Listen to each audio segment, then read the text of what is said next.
Hi everyone. Today I'd like to show you how to add a teacher page. I've created a fictitious teacher, joe.teacher, and this permissions for teachers to be able to create their own pages will be enabled for the first couple weeks of school, and then it will be turned off for the rest of the year. And if you do require to have a teacher page created, simply contact your school's education tech and they will be able to assist you. So you'll click on the classes main tab here on the top navigation, and then you're going to find the grouping, the whatever subpage grouping, whether it's first, second, third, fourth, or fifth, or if your class is one of the related arts classes or a support service class. Now this sub menu drop down will vary depending on whether you're in an elementary, middle, or high school. So for our purpose today, let's go ahead and click on the third grade. And it brings us up to the third page landing page here. Now what we need to do, we can already see that there's a class created for Poly Professor, third grade math.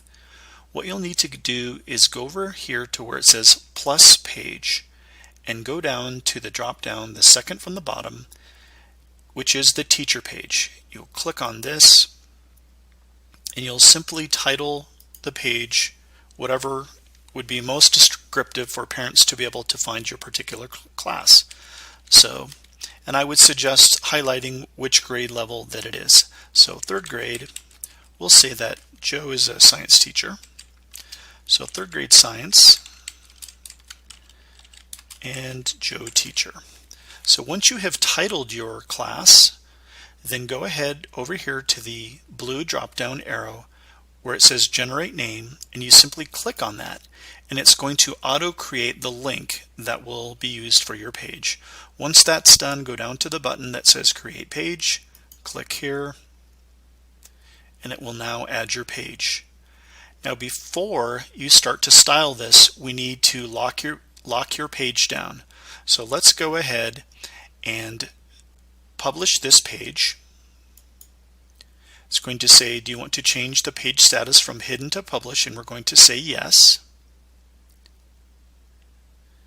And then what we're going to do is we're going to go up here to page options, and you will go to the third drop down, which is page permissions. Click on that. And you want to unclick the inherent permissions checkbox and hit the apply. What this is going to do is this is going to prevent other teachers from being able to edit your page. And if you also have a class that you might be co-teaching and only one of you really needs to create the page, and then you can simply add permissions for another teacher. So let's say that in addition to Joe teacher teaching the third grade science, we have another teacher. So all you have to do is search for that teacher, and we're going to say that Billy Helene is also a teacher. So we find Billy, we highlight this, and then we click add. And then now here we see the two teachers that are going to have permissions to edit this page. Once that's done, we hit OK. And then if you want to have the same permissions, that's fine. You can simply click on the plus and you can give that person full control.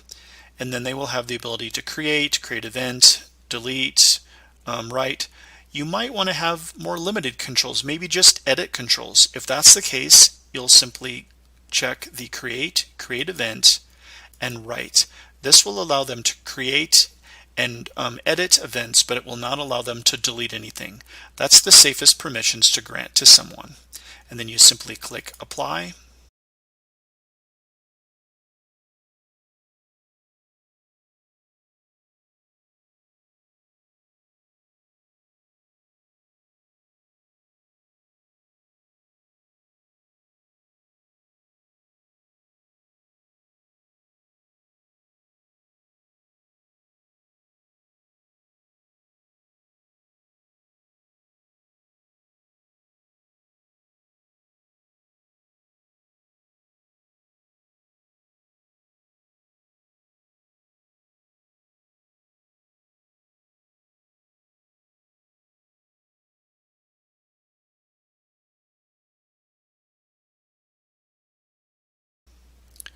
and then you can close the window. Once you've completed that, you can begin adding content and editing the page. In order to edit a teacher page, you need to go up here to where it says design mode, and when it's on red, it means stop. It means that no one can do any edits to this page. So we click on this, and it's going to go from red to green, and we now see that we are in design mode. And here we have our content portlet. A portlet is simply a single function program, such as a content portlet. Now, in order for you to edit, you will click on the pencil. If you have certain drafts that are saved, then you will click on this and it will give you a history of those drafts. If you want to minimize this particular content so that it's not visible, you can simply click on the minimize button, and then once you hit publish, this will still not be visible because it's minimized.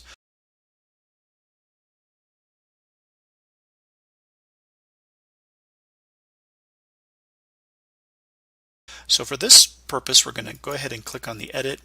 There's a tutorial on how to use all of these edit features, so I'm not going to take time to go over them.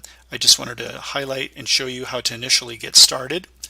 By default, teacher pages are set up with the calendar, the photo gallery, useful links, and a contact me. This simply is a way of having folks email you. Okay, the last thing that I'd like to show you how to do is how to add additional sub pages to your teacher page. If you go up here to the plus page, you're going to see that you have a bunch of different portlet page options. You can add a blog page, you can add additional calendar pages, you can add another content space page, and a content space page is simply like this page that's been created here for you. And then some other things that you have is another document container page, and that's just like your useful links page that was created for you. Now, if you want to link to an external website, you would link to the external link page, and you can also use this to link to an internal page within your school website, and there's a tutorial on that. And the form page I would not suggest using right now. The news section, you won't be using that at this moment. And of course, if you want to create additional photo gallery pages or a wiki page, you can do that as well. Now, the last thing that I'd like to show you is how to reorder the sub pages that exist here underneath your page. And to do that, you simply will go to the page options, and then you go down here to page order. You click on that, and then you will see that up has popped all of the subpages here. Now, I would suggest if you hit page name, then they're all going to be ordered alphabetically. That's usually the easiest way to do it, but you can do it whichever way you'd like, and you can also actually drag these to a different position. And then once you have decided upon the position of everything, go ahead and simply hit update page, and the page will update, and you will see the order of those pages that you've reordered. If you do have any questions pertaining to how to add a teacher page, please consult your local school ed tech. Thank you very much.